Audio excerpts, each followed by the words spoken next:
Good morning, everyone. I said, good morning, everyone. The other day, I overheard my parents talk about me to their friends.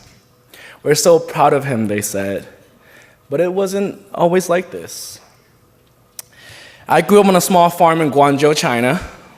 My parents gave up everything, their family, their friends, because they wanted a different life for me.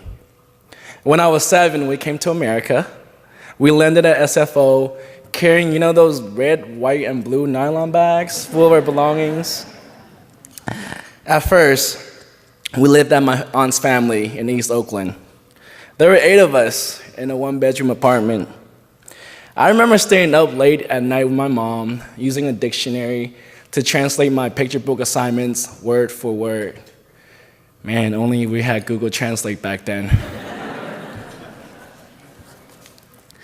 My parents worked multiple jobs, both in restaurants and factories. Once my sister was born, they saved up every single penny they had to buy our own home in West Oakland. The walls of our house would often shake by the police sirens, cars driving by with loud bass systems, and gunshots. In middle school, we were asked what we wanted to be when we grow up. I dreamed of becoming an inventor, but my teacher crushed it. She told me people don't really do that anymore without much explanation, and I was devastated. Over time, I started skipping class and hanging out with kids who were in a gang. I wanted to fit in, and they helped me feel safe. In 7th grade, I was arrested for fighting. When my parents came to bail me out, I was certain they would yell at me, but the entire ride home was dead silent. I could just see and sense the disappointment in their face. I was determined to change. A year later, college track came to my middle school. They stood in front of my class and said that if we were committed, they would help us get to and through college. Yeah, I signed up. At that point, though, my GPA was below a 2.0. My English teacher had told me I would not get into a top college. But when my college track mentor found out about my grades, she said, "Chang, we know you're smarter than this." It was the first time when someone pushed me to do more. I started going to tutoring all the time, even on my Friday nights, and taking as many AP and honor classes as I could. And by the time I graduated, my GPA was a 4.83.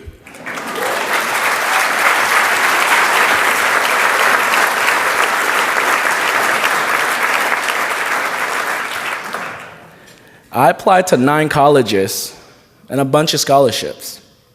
I heard back from my CSUs first. I thought to myself, yes, got into my safeties. And then slowly came the UCs, Santa Cruz, UCLA. I was like, oh, snaps, that's pretty cool. And then UC Berkeley came, and I was like, oh, snaps, that's really cool. And then Stanford came in, and I was speechless. A few weeks later, I got a huge envelope in the mail. It was like this big, yay big. It was from the Gates Millennium Scholarship, a full ride to any college and funding through the grad school of my choice.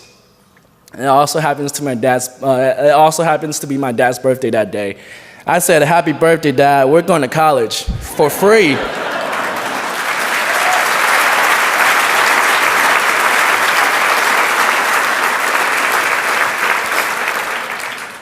The decision between UC Berkeley and Stanford was really hard.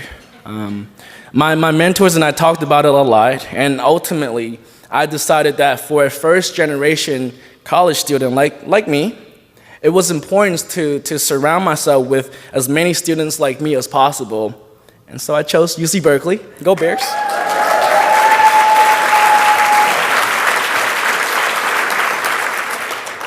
At first, I struggled tremendously. I signed up for classes in both computer science and electrical engineering. A lot of my peers, they started coding when they're in the 7th grade, but I'd never done that before. I still remember my first assignment. My friends finished it in 30 minutes, and I was still coding and trying to figure it out 6 hours later. There were so many times when I wanted to quit, but every single time, college track was there to reassure me.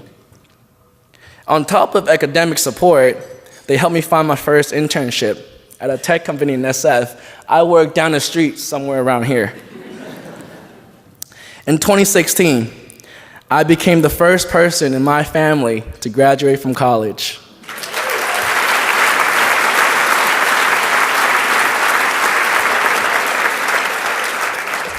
It was an incredible feeling. My parents arranged to have professional photos taken of us. My dad even printed it on canvas and hung it in the living room. It's the first thing people see when they walk into our house. And today, I build websites for company and proudly serve as the alumni strategy consultant for College Track. My parents only work one job now because I could help support the family. My younger sister is in College Track, and I believe she's way smarter than me. A few years ago, I built my own app. It's almost like a Uber, like Uber Eats before its time. I went through an incubator program that taught me how to take an idea and turn it into something tangible. And now, my goal is to develop tech tools to help students from disadvantaged backgrounds learn better. Looks like I'm an inventor after all.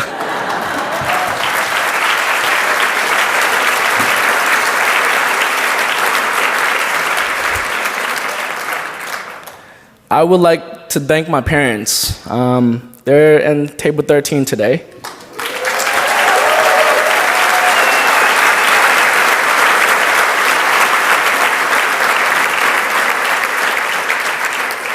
Mom and Dad, I couldn't have done any of this without your sacrifice and support.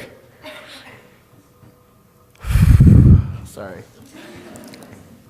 And thanks to all of you. Thank you for believing in me and kids like me. But I hope in the future that my story isn't one of beating the odds. It should be the norm. Every student deserves the opportunity that I had. Thank you.